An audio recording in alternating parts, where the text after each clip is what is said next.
It's time to accelerate. Hi, I'm your host, Andy Paul.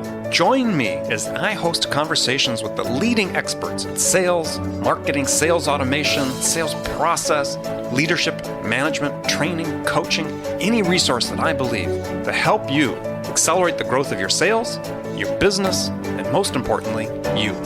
Hello, and welcome to Accelerate. I'm excited to talk with my guest today. Joining me is Sunny Bonnell. She is the co-founder of Motto, a design and branding firm based in Dallas, Texas. Sunny, welcome to Accelerate. Thanks for having me. So take a minute, introduce yourself. Sure. So I'm Sunny Bonnell, as you said, and I'm the co-founder and creative director of Motto. And Motto is a comprehensive branding agency. We work with bold and ambitious companies to help them build inspiring and magnetic brands. Bold and ambitious companies. Okay, so you're not going to work with anybody that's not bold, not ambitious. You can't help somebody become bold and ambitious by changing their logo or their stripes, right? It's very true. We really look for big thinkers, entrepreneurs that have, all these sort of audacious visions, and we work with them to try to bring that brand and vision forward into the world, to help them do really remarkable things. Right. So you talk about that you're writing a book about how great leaders defy the ordinary to build extraordinary brands. Mm-hmm. So what is extraordinary? Well, I think, extraordinary is the opposite of ordinary. And I think a lot of organizations and companies fall back on tactics that they're used to and familiar with. And I think in today's marketplace, we're seeing the need for organizations to take a step forward and to actually do something different, to stand up, stand out, actually stand for something. And so when we work with companies, we really try to push them to think beyond product and service and really think about what they stand for and what they're trying to do in the world. And I think when you do that and you're able to embody that in the brand that you build and also in the organization that you lead, I think that you're able to get attention and have people kind of, I guess, bring them to some kind of loyalty, where I think most companies don't have that. The majority of companies that we work with kind of get by in that mindset in the beginning, and then we really push them very hard to think different and to really try to create a brand that is extraordinary. And so I'm seeing more and more of that kind of that thinking come about, which is great. So is the resistance to this whole idea of doing something extraordinary? Because, part of it's just complacency, I presume, on most people. They're just not aware of the importance of what their brand can do for them. Right. On one hand, and then the other is fear of change. Mm-hmm. Absolutely. I think, as I said earlier, I just think you can't play like other people play. And especially if you're in a category where there is deep expertise or you have a lot of commonality. Let's just say, and I'll use an example. Almost every other call we get is from someone launching a food bar, some kind of bar right. that's going to, that for fit people or for active people or for, CrossFitters and things of that nature. And that is a very crowded space right now. And all of their stories are the same. They're all saying they're using these, organic products and they're non-GMO and all of this sort of ad lib. And that's great, but there has to be something more. And, the people who have deeper pockets and value brand and are actually telling something, telling a story that is remarkable, I think those companies will win. We have a client right now in this space who was the first person to market with food on the go in a pouch. They took the concept for, I don't know if you've ever seen those pouches that moms get for babies that have like fruit and veggies in them and so forth. And so they kind of took that concept and said, hey, we've got this audience who are adventurers and rock climbers and all this stuff. And we're going to create a food that goes in kind of on the go pouches. They're not babies. No, they're not babies. Okay. And thank goodness. But yeah, that they filled a very unique niche and void. And so, that kind of, and their mission is really powerful. And I think those kinds of companies stand a good chance to win. Right. So you described a scenario that plays out across all, even business. You describe particularly business to consumer spaces, but certainly apply to business. You can go into nearly every market segment, and there's a huge explosion in number of competitors. And yeah, one of the artifacts or results of that is that, hey, all the competitors start looking alike in the eyes of the buyers. It's true, and it stems back to. You made a great point. So B2B, I think more and more companies have to dig deeper and look at their culture, look inside the walls of the organization, again, move beyond product and service, and maybe even having great customer service. To me, that's like a given. So many people that we have worked with in the past have said things like that their competitive difference is that their people are like they have great customer service. And I'm like, well, actually, that's not really a benefit, meaning like, it's an expectation. It's not. Yeah, I mean, right. if you're in business today, you should have good customer service. Like, it shouldn't be a rare thing, but it is. It actually is. How many times have we gone into a store, called a company and, like been left on hold or just had a very poor experience, not been kind of catered to or taken care of. And I think companies overlook that. They have a lot of values that they send around in their PowerPoint, but they don't necessarily live or embody them in the way that I think most companies in today's marketplace need to do. And so that's kind of our sermon, if you will. We believe in and actually, doing what you say you're going to do and actually having something of value to offer to the world and really communicating that through the brand that you build and the company that you lead. I mean, that's truly what our belief is. Sure. So let's unpack some of that. It's not enough. And I think it's one of the mistakes companies make when they say, we'll create a brand around customer services to tell people how good they are at customer service. Which to me always sort of raises the defenses like, if they really have to talk about it, probably not something that they're really living and exemplifying. Do you find that to be the case? I mean, that when people sort of a mistake people make with branding is they want to talk to what they think, too overtly, I guess, to what they think their brand value is. Yeah, I think it's a great point. I mean, we get this request all the time, believe it or not, that a lot of times a company will come to us and ask us to tell a story that's not actually true. We had a client, a potential client one time call us and say that they wanted to make a line of honey. And the honey was going to be curated from these third world farmers. And, the story was so magnificent. I mean, I felt myself like leaning closer and closer into the phone, just thinking like, wow, this would be such a great project. And I was, Ashley and I were so excited about it. And as we kind of pushed a little bit more about if we were to work together, we'd love to fly out there and tour the space, to really, in order to brand it properly, to get it to experience it firsthand. And he got quiet and he said, oh, no, that's not really the truth. That's the story I want to tell because I think it will sell. And I was like, wow, this is actually happening. And this has happened to us many, many times. Like companies think that's what the audience wants to hear, or they think it's a really do-good story, or maybe it's a purpose-driven story that may or may not be true. Okay, so that ultimately always comes out though, doesn't it? Probably. I mean, I think that there's a lot of, you have to think about what's that water, Voss water, where they say they go to the edge of the spring. Oh, the glacier or whatever. Yeah, right. Yeah. Like it's dripping off the glacier and they're just staying underneath it with just capturing it. Yeah, that's right. Just capturing it bottle by bottle. I mean, I don't know. I think the companies that we've certainly worked with or that we choose to work with, let me put it that way, are companies that we really believe and have seen behind the scenes of what they're doing and know that it's genuine and coming from an honest place. I think some companies, though, do ask us to fabricate the story, which always makes us feel very uncomfortable. Yeah. Now, one of the other comments, as you had made earlier, is something about having deep pockets. I mean, does it take deep pockets to really build a brand? I mean, because a lot of the people that listen to the show are entrepreneurs, startups, companies of more limited means. Yeah. I think you have to be very realistic about that. Brand building is not something you do once. It's a labor of love. And it is something that takes time and thought and love and a lot of care. And that sometimes translates to investment.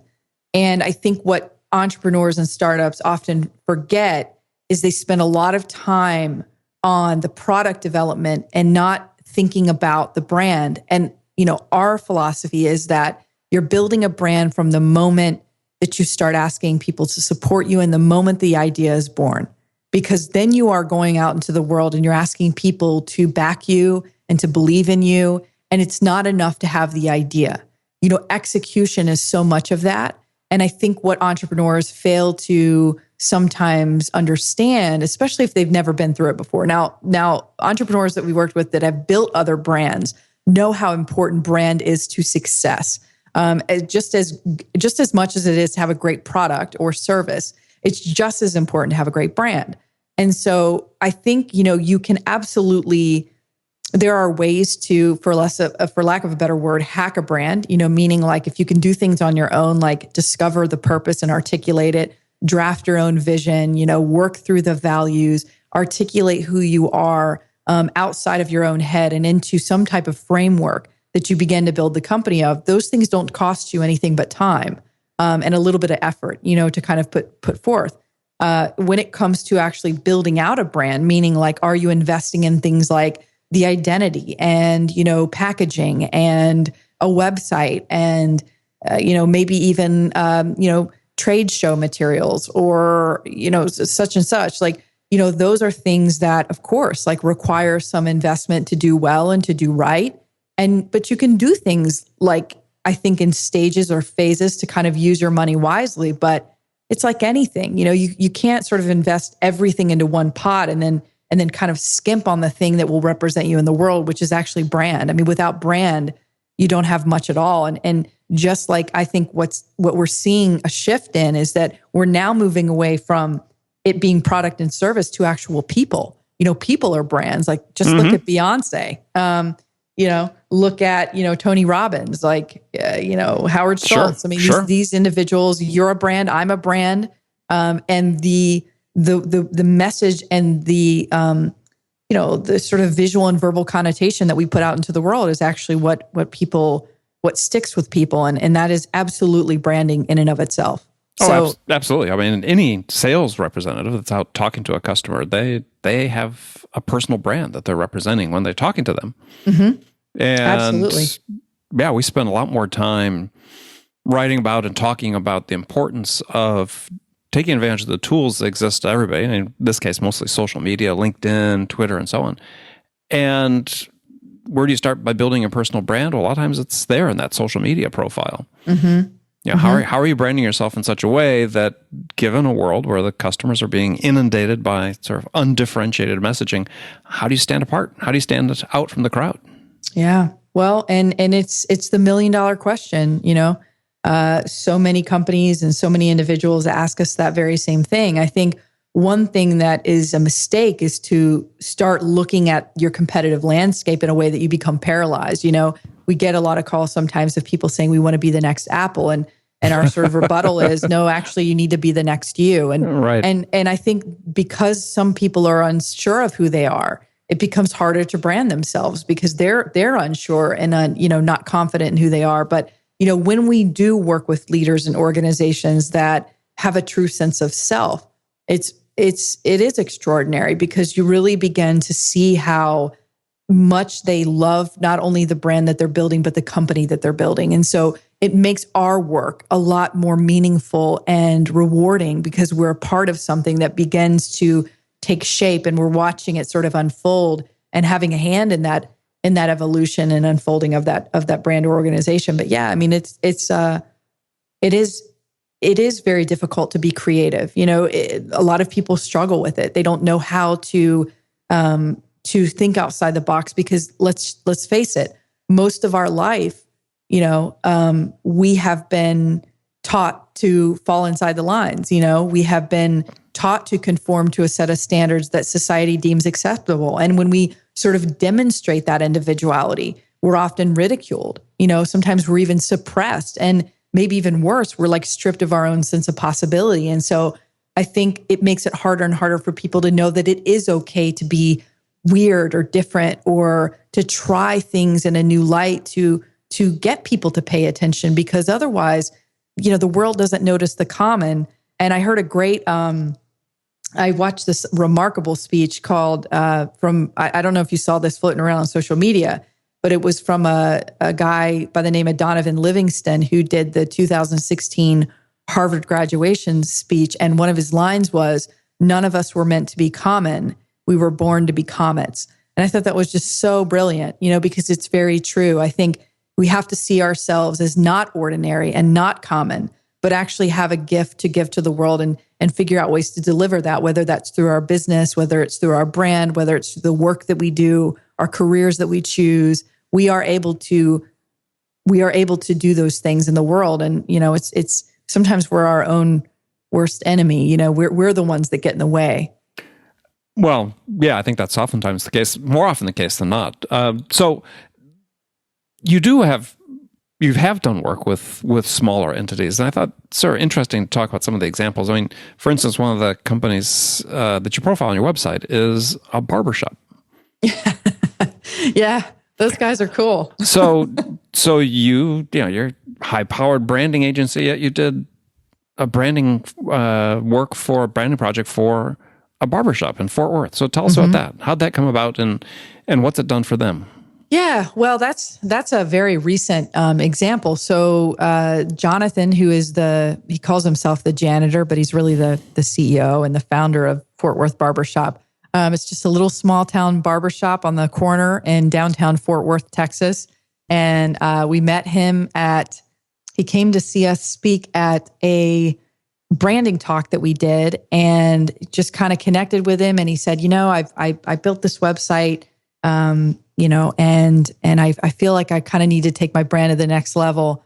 And so, we worked with him on just clarifying that and really bringing a new experience online. We went in and did some new storytelling and interviewed some of the barbers, and just worked alongside of them to kind of spend a day there at the barbershop. And, so many men were coming in and out and just kind of hanging out for the day. And it was just sort of this really interesting community of guys, and it was really fun to be a part of, and build them a brand and build them a website that, as it's only been up actually a couple of days, so I can't speak to the results so far, but he said that just in the short time it's been up, he's gotten a lot of feedback that people are really think it's really strong and really connected and want to get their haircut. So I think that's pretty cool.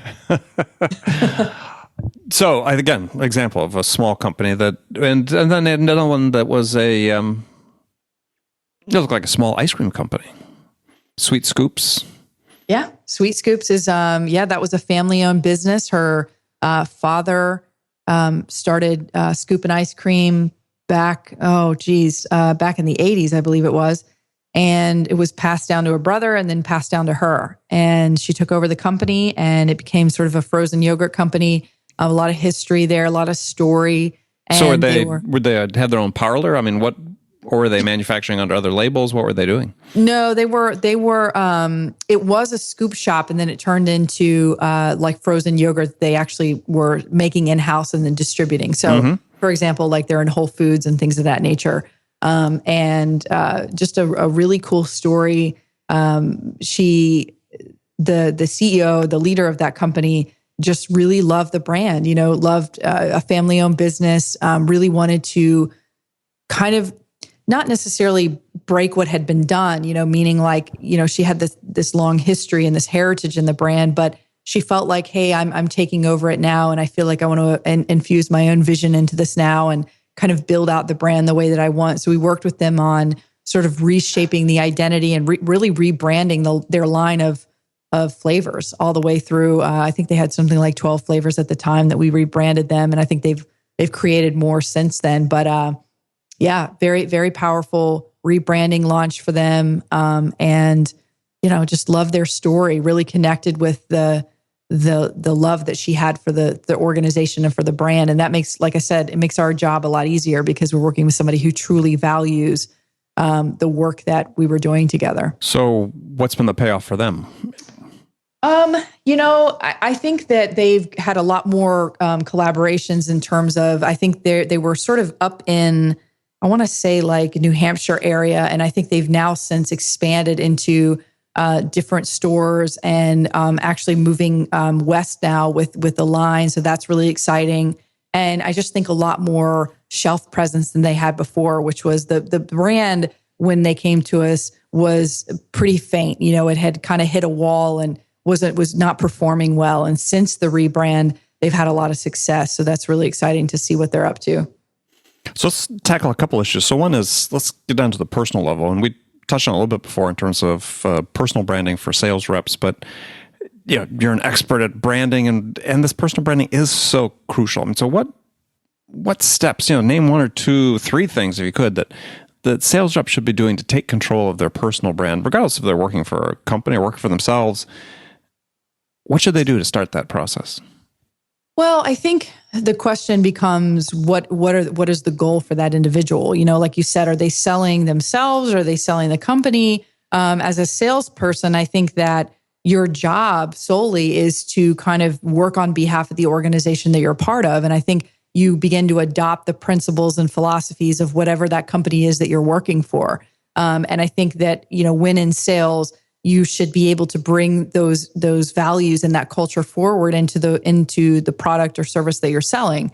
Now, whether or not, there's two ways to look at it. You can look at a person who's actually trying to sell themselves, meaning, are they trying to create their own personal brand and, sort of go on to do lectures or things of that nature?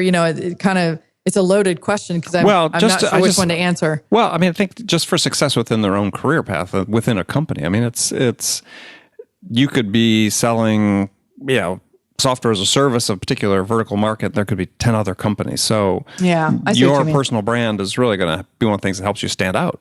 Yeah. And I think it's a great way to frame it. I think that, most people don't think about their, like you said, it's sort of like all about the product and less about the person. And I think in today's market, people do business with people.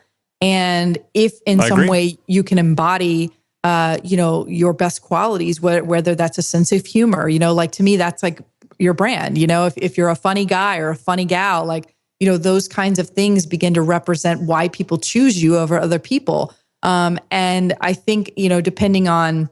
And is it okay though, that being the case, let's say they're funny, let's say sense of humor is something that, really is a key part of what their personality type is. It's been effective with customers to some degree, let's say greater degree than lesser degree. Is it okay for them, or should they then, do something within their social profiles that reflect that display that sense of individualism as opposed to just, hey, I'm another corporate soldier, corporate drone? Yeah, I think that we're going to see a lot less of that happening. A lot less of that kind of control, over people and their personalities. I think the world is becoming too exposed. You've got too many people on too many platforms. Like everybody's on Snapchat, everybody's on Instagram, they're on Facebook, they're on Twitter. And to think that you can somehow squeeze them out of their personality to be, like you said, another soldier in the line of a sales team, like to me, you're squashing their very soul. And so, for us, like even with people that work for Motto or people that we partner with for Motto, like individuality is really important to us.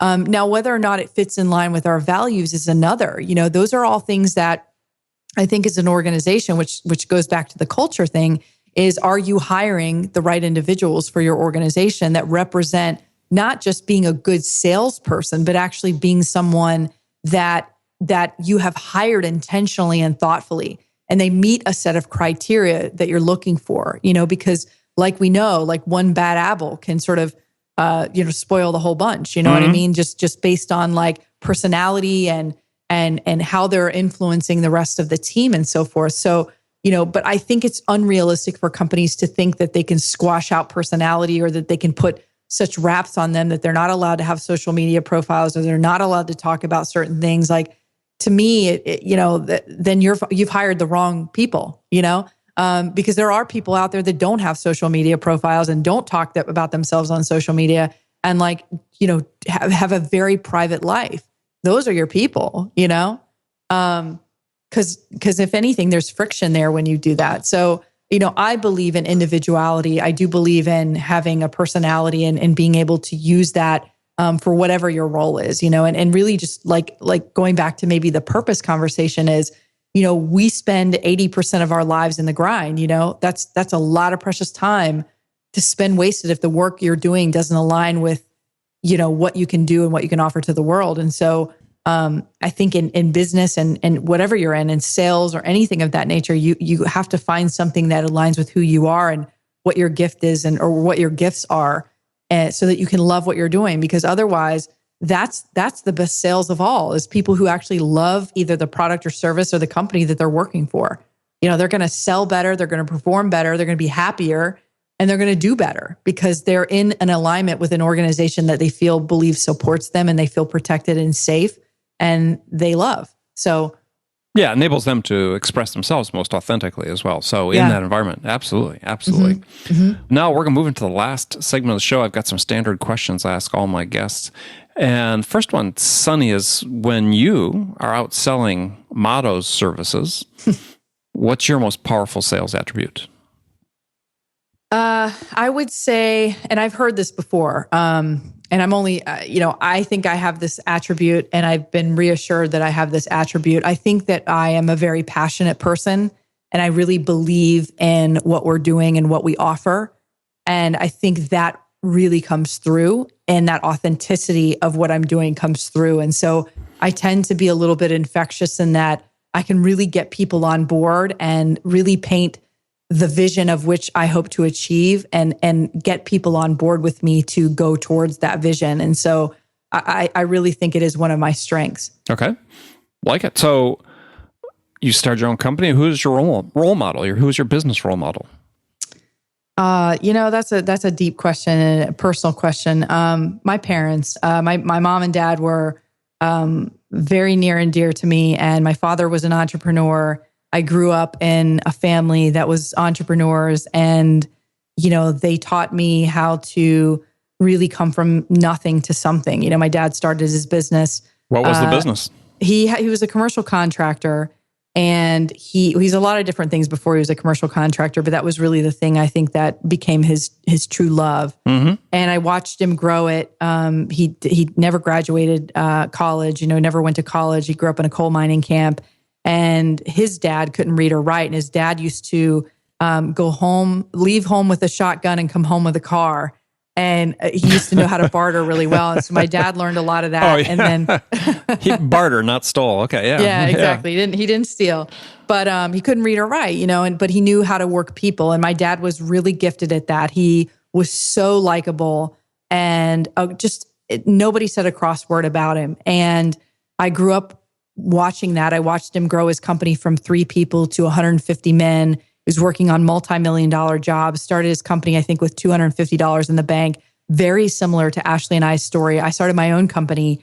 I co-founded Motto with Ashley back in 2005. We had $250 in our bank account. Mm-hmm. We'd never worked for another agency. And pretty much everybody told us that we would fail. And, I think having been and seen the blueprint of my own mother and father and how hard they worked, really taught me how to survive, and to carve my own path and to, no matter the resistance that I met, to be able to overcome. And so they are hands down probably my biggest influences. But I would also say Ashley. I mean, she's my co-founder, and she's absolutely inspires me every day. Is so smart. Good at all the things that I'm not good at. And so she inspires me too. So, I would say those 3 people are pretty much my role models. Good answer. So one book every one of your clients should read. What is it? Paul Arden. It's not how great you are, it's how great you want to be. Good choice. Good choice. Okay. So last question for you. This is always the toughest one, is what music's on your playlist right now? Oh, I love Coldplay, and I listen to that a good bit, and I listen to a lot of blues, a lot of blues and jazz. Billie Holiday, just stuff when it's raining. The blues when it's raining. That's the blues good. when it's raining. Yeah. And a little bit of bluegrass too. I'm a bluegrass player. So you are? I am. Yeah. I grew up playing bluegrass when I was 8 years old and was a pretty prominent picker by the time I was 11 years old. So my original path was probably to be on the Grand Ole Opry, but I became a designer instead. Are you still playing? I do play all the time. I can play about 8 different instruments. So wow. I pick a good bit. Yeah, I miss it a lot. I don't get to play as much as I did, but I any chance I get, I will be on Snapchat having somebody film me, and I try to get on there and play guitar and keep myself going. Interesting. Okay. Well, great. Mm-hmm. Well, good. Well, Sunny, thanks for joining us today. So how can people find out more about you? Yeah, you can find us at wearemotto.com. And we're also alternatively on Instagram, Snapchat, Twitter, and Facebook at wearemotto. Excellent. Okay. Thank you very much. And remember, friends, make it a part of your day every day to deliberately learn something new to help you accelerate your success. And an easy way to do that is to make this podcast a part of your daily routine, listening on your commute, in the gym, or part of your morning sales meeting. That way you won't miss any of my conversations with top business experts like my guest today, Sunny Bonnell, who shared her expertise about how to accelerate the growth of your business. So thanks for joining me. Until next time, this is Andy Paul. Good selling, everyone. Thanks for listening to the show. If you like what you heard and want to make sure you don't miss any upcoming episodes, please subscribe to this podcast on iTunes or Stitcher.com. For more information about today's guest, visit my website at andypaul.com.